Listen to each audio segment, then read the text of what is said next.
S একাডেমিতে তোমাদের সকলকে স্বাগত। আজকে আমরা অষ্টম শ্রেণীর প্রশ্নবিচিত্রা থেকে সংস্কৃতে ১৩ নম্বর স্কুলটি সমস্তটা আলোচনা করব।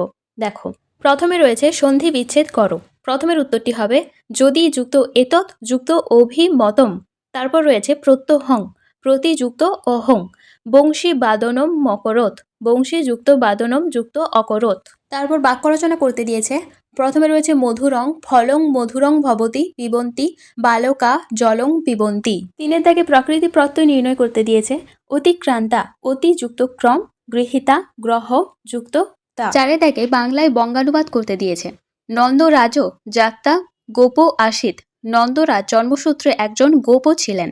বলরাম কৃষ্ণশ্চ গো বালৈকৈ সহ প্রত্যহং প্রাতরুত্থায় গোচারণায় গোগনান ক্ষেত্র মনতায়াম। বলরাম ও কৃষ্ণ গো বালকদের সঙ্গে প্রতিদিন সকালে উঠে গরু চড়ানোর জন্য গরুর পালকে মাঠে নিয়ে যেতেন। এরপর ২ নম্বর বঙ্গানুবাদটি দেখো। সুস্বাস্থ্য লাভায় অস্মিন সময়ে ব্যায়াম প্রশস্ত সর্বেষাম। সুস্বাস্থ্য লাভের জন্য এই সময় ব্যায়াম সকলের জন্য উপকারী।